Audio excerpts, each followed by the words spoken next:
For all government departments, the wage increment was agreed to at 4.7%, whereas National Treasury had asked the department's budget for a 4.4% increase.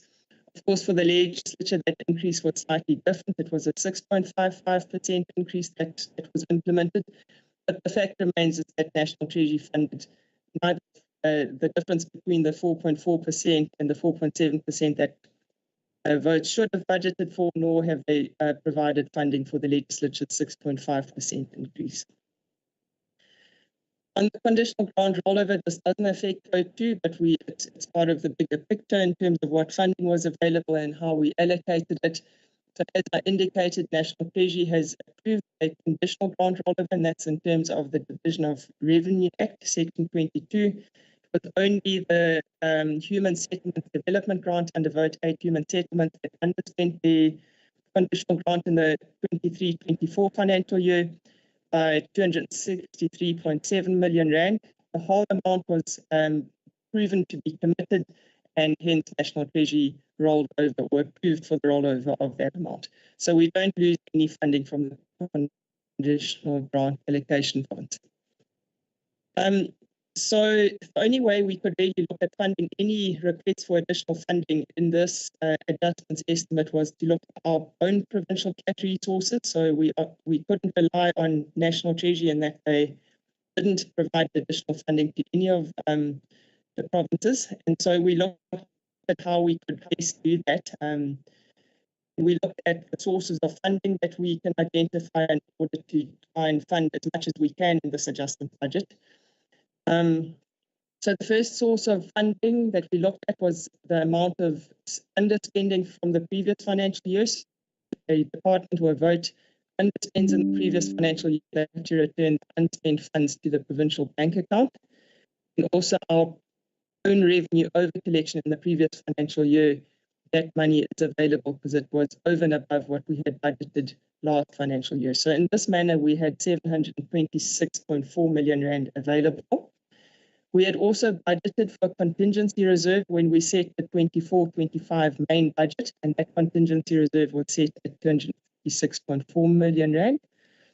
And then in the current year, some departments have collected revenue they hadn't budgeted to collect, and they requested that some of that be allocated back to them.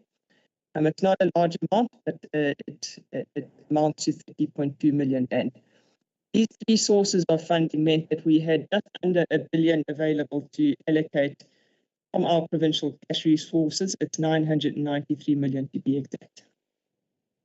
So this next slide really just puts exactly the same information that I've just spoken about in a narrative form. It puts it into a table, and you can see the amounts on the right-hand side adding up to the 993 three sources of funding. Of course, the problem always is that the amount of money that department or votes and the public entities request from us in year often exceeds the amount of money that's available, and that's exactly the same thing that happened in this financial year. Aggregate, we received requests of 5.8 billion rand for additional funding, but as I indicated in the previous slide, we only had 993 million rand available to allocate towards these pressures. So MinCombud and the Provincial Executive Council deliberated on these to determine how those funds should be allocated. So as I've indicated, 263 million was allocated towards the conditional grant rollover under Vote 8 Human Settlements. 72.3 million rand was allocated to provincial equitable share rollover requests. 626.8 million was allocated to various provincial commitments. The detail of all of this I'll give you in the next slide. And then the 30.2 million was the amount that the department had collected in additional revenue in the current year and asked for it to be allocated back to them. So this next slide then shows you exactly that same information. We have color-coded it just to make it a little bit easier to follow. The green at the top of the table then is the Vote 8 Human Settlements rollover for the Human Settlements Development. You can see the 263.7 million rand in the right-hand column. The provincial equitable share rollovers affected Vote 4, which is Economic Development Tourism and Environmental Affairs, vote 9, Community Safety and Liaison, and vote 11, COPTA. MEC went into quite a lot of detail in his speech on what these rollovers entailed. Then on the provincial budget pressures or the commitments that we made, the vote 2 provincial legislature received quite a significant amount of the funding that became available from provincial cash resources. And I'll get to that now, but initially, according to vote 1, Office of the Premier, they received 75 million. KZN Youth Empowerment Fund, and then also for the Zulu Royal House Trust. And the legislature received, as is the norm, revenue over collection from 23-24, which is 1.023 million. The legislature also received 28.546 million, which was the amount that had been requested to cover the NPL's exit packages after the 2024 general elections. The legislature had also asked for for funding towards the NPL salary increases of 2.5%, and so the amount requested was allocated, which is 4.057 million. The legislature also requested funding for the continued rollout of the SAGE ERP system. Already in the prior year, 8 million had been allocated, and now a further 20 million is allocated in the current year, which is largely in line with the amount that the legislature had requested. The legislature also receives 9 million rand for tools of trade for MPLs and staff, which is the amount that they had requested in this regard. They also receive new chairs for the main chamber and committee rooms. It's 2 million rand. That is the amount that they had requested. And then for IT infrastructure, 6 million rand, also in line with the amount they requested. The votes are also detailed there. I won't go into great detail because I know STACOV focuses mainly on vote 2, provincial legislature, but the detail is provided in the table if needed. Then we just give a pie chart that shows how the funds are allocated. It's just really to show it graphically. The largest part would have gone to public works for the property rate and for human settlement being the rollover of the human settlement development grant. And then specifically for the legislature in terms of the environment that were indicated earlier on that usually need to be assessed to see whether legislature approval is required, the legislature undertook no environment in this adjustment. The only movement or adjustments to the budget were the additions that I detailed in the prior table that I've just gone through. So that then shows that then after all those movements have been made to the different votes, and specifically I'll focus on vote 2, provincial legislature. The main appropriation was 686.268 million, with adjustments that I've spoken about. That increases to 724.291 million. That's on the operational budget. And if you move your eyes down towards the bottom of the table, you'll see statutory payments that relate to the MPL's remuneration and so forth. We have made the adjustment of 32.603 million, so it takes the main budget from 95.847 million to 128.450 million. Chair, that brings me to the end of my presentation. Thank you so much, Tanya. Members, any questions to Treasury? Don't see any questions. Thank you so much for Treasury. I will then go over to Mr. Nkopane according to the agenda to deal with the year, the 2024-25 mid-year budget performance.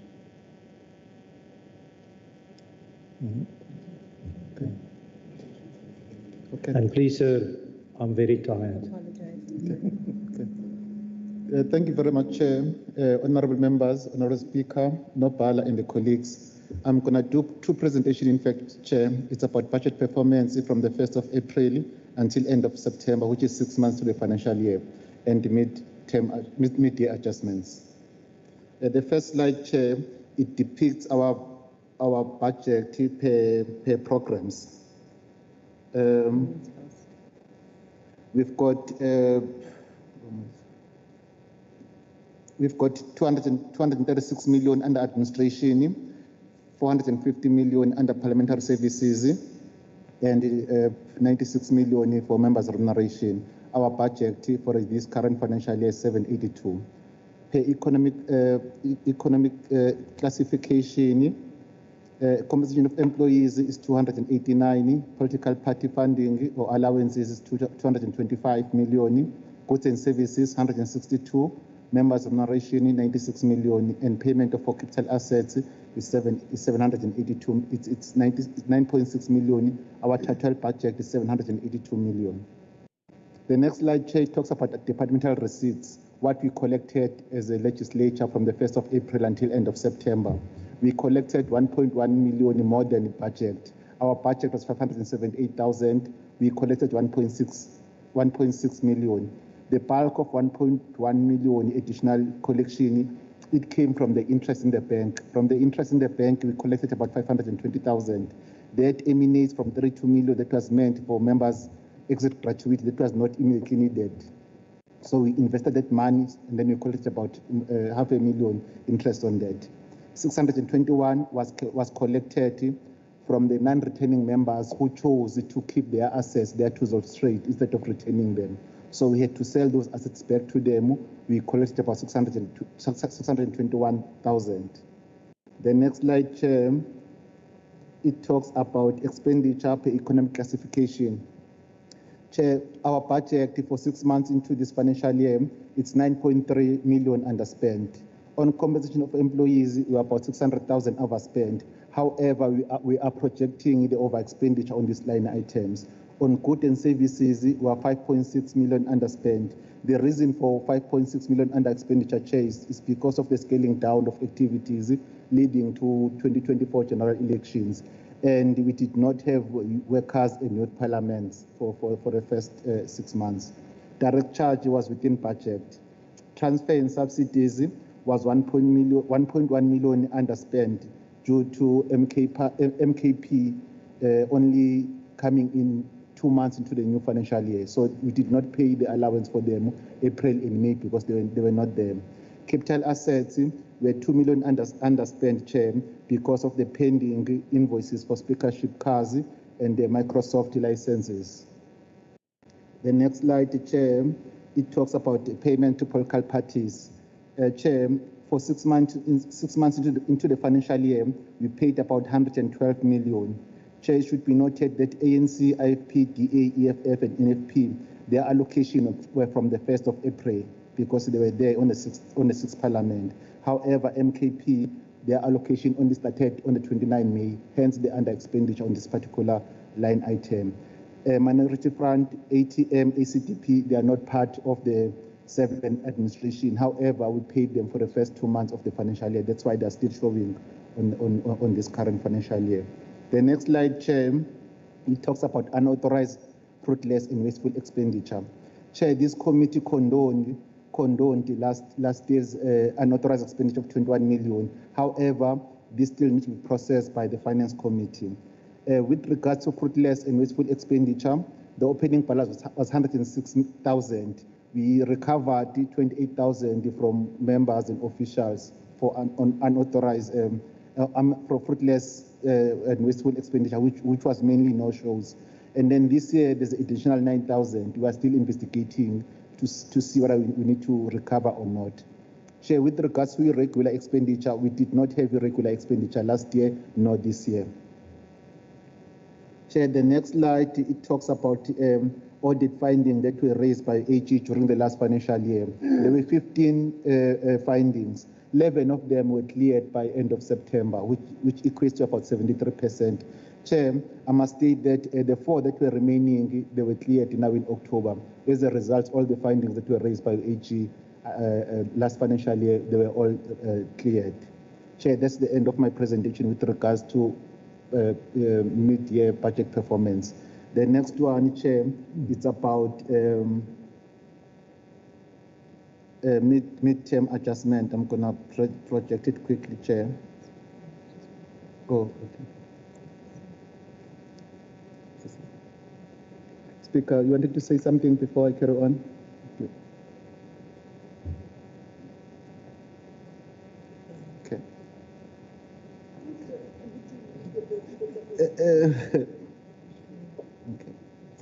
Okay. Okay, the next one, Chair, is about media adjustments.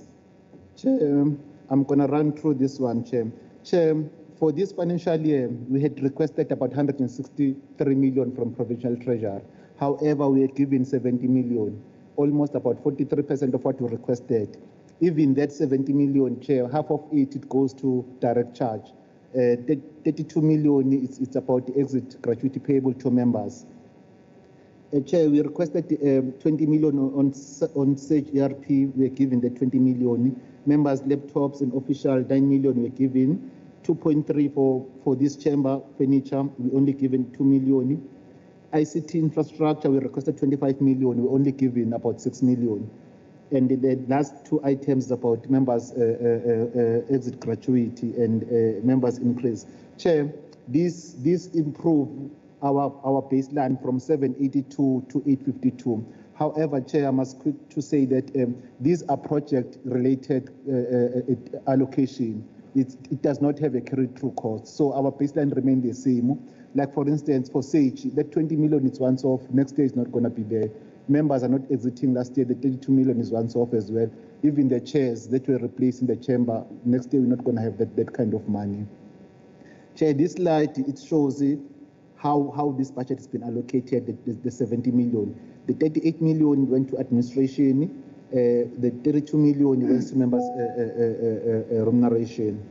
The next slide, Chair, it's the same budget by economic classification. Chair, you'll see that on compensation of employees, we did not receive anything from Provincial Treasury. The 70 million, 19 million went to goods and services, 32 million to members' remuneration, and then 19 million to payment of capital assets. Chair, we had to process some environments. There were areas that were facing spending pressures during this current financial year. One of that area is communication division and speaker social responsibility and human capital. So these are environments that we process, about 3.3 million that we processed. On the left-hand side are sending cost centers which are releasing money. The right-hand side are cost centers which are receiving money. Chair, these are cost centers that are sending money. It's Speaker's office, human capital and communication. With regards to human capital, Chair, the biggest spending pressure, Chair, is about accidental cover that we normally have with the insurers. We had a big increase from them, I think, because of the resulting claims. So we had to recover or reallocate some money from bursaries, contractors, and consumable to cover for accidental cover that we had with Sanlam. With communication, we had to release 400,000 from printing because we scaled down on printing of calendars, diaries, and so forth. And then we released 400,000 to advertising. That's about all, Chair. Chair, FAMPLA allows us to a maximum of 8% that we can move between the divisions. Our approved budget is 700,000. So the 8% of that, it's about 6 million. So we are within the provision of FAMPLA because we are only doing environments of 3.3 million, which is about less than 8%. Chair, that's my presentation. Thank you very much. Thank you. Thank you, Mr. Nkopane. Any questions, members? This was sent to you via email, so I'm sure you all have read it. Seems there's no questions. We can then try and finish as quick as possible. Mr. Khumalo, the mid-year institutional performance report. Thank you, Chairperson and members. Could you assist me with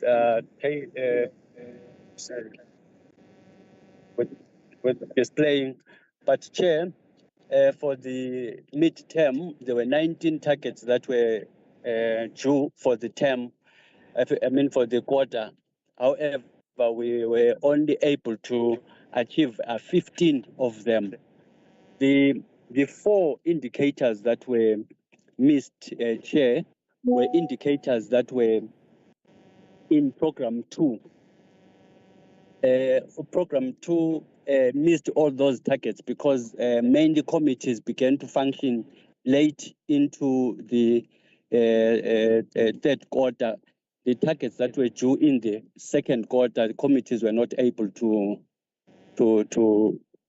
execute them. So those are the 4 ones that we missed.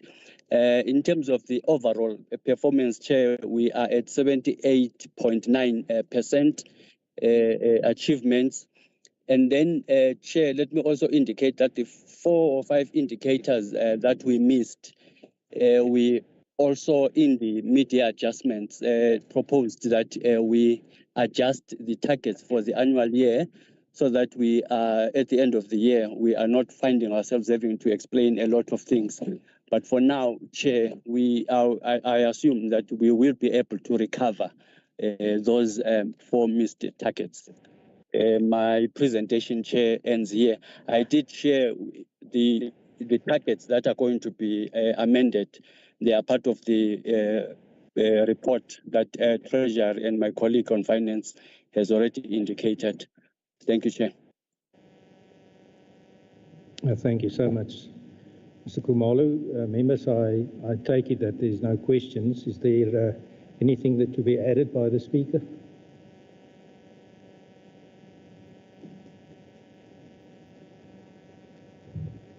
Chair, I don't know that I will be adding, but usually we would, before the actual presentation, outline what were the issues that we have required. Okay, I will learn now that we add. Firstly, Chair, in what has been presented by the MEC in terms of the adjustment, it has gone to some of the pressure areas that we have raised. And it would alleviate some pressures and lessen some of the areas that we were heading to be in the red, especially the tools of trade of members, but also in the ERP system. But whilst we are appreciating, MEC Rogers is out, but whilst we are appreciating, we just want to make it known that the storm over the weekend has also caused a leak on the roof, which is something new that was not known before, but we just want it to be known, including affecting the recording and audiovisual equipment here. But also, Chair, which we think is most of the things we're hoping that will be addressed in the upcoming, in the actual 25-26, the issue of civic education, because it's a year before elections, as well as the rest of the pressures, especially at the employment, at the core business. But generally, there is also another impending pressure, the pressure of the software, the infrastructure around here, the upgrade of the infrastructure, which have reached its sell-by date in terms of the fiber and the hardware around the institution. Those are also the pressures that we are looking at, which, whilst we might be doing them in phases, Chair, would have been made possible by the lessened burden that has been offered by the adjustment. I am saying this in appreciation of the lengths that the Treasury had gone into to ensure that there's something that is coming to alleviate our pressures. Honestly, we know and we comprehend the financial climate that is currently prevailing in the country, and also as KwaZulu-Natal, we are also mindful. But we are also, Chair, I think that as we are here, myself and the Deputy Speaker, we will not be doing justice if in the presence of Treasury, on behalf for them to also send it to the executive, we will not be speaking on some of the decisions that have been taken in terms of the framework, financial framework of the country, including the issue of ending these unbudgeted for, which are victories of this House that have been taken over, of resolutions that have been taken by this House over the years, Chair. And I think that the team from Treasury can also emphasize that we appreciate and comprehend that their contribution in ensuring that that is brought to the whole of South Africa is also because of the work of the House. Otherwise, Chair, thank you so much.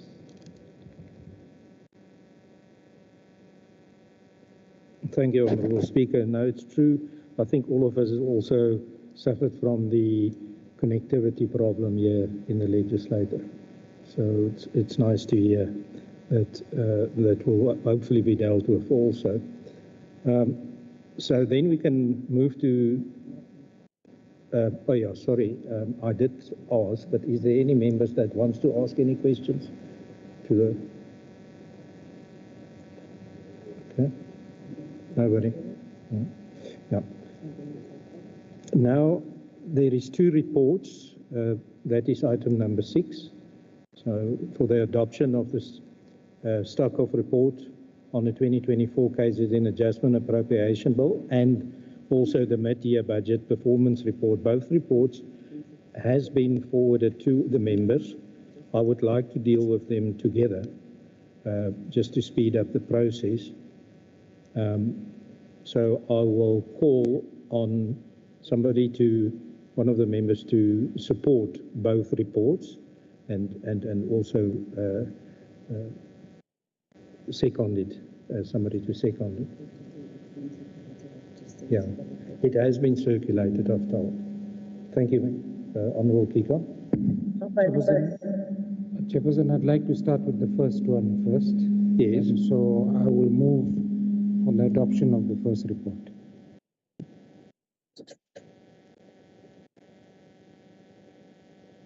The STACOV, the Chairperson's report. And the second report, are you also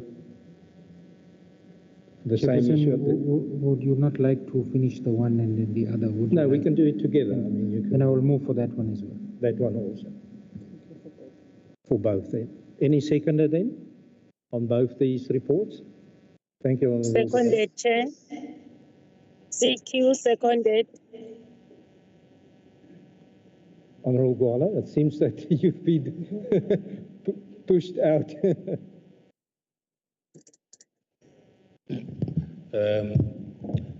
Salo, I support the proposal made by my colleague.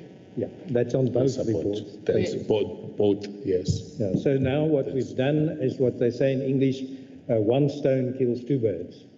So one proposal finished 2 reports. Thank you. I think that is then all that is left is closure. Thank you everybody for staying behind. I know we're all tired. We had a long day. I think it was a great day. So travel safely and hopefully I will see everybody on Thursday. Thank you.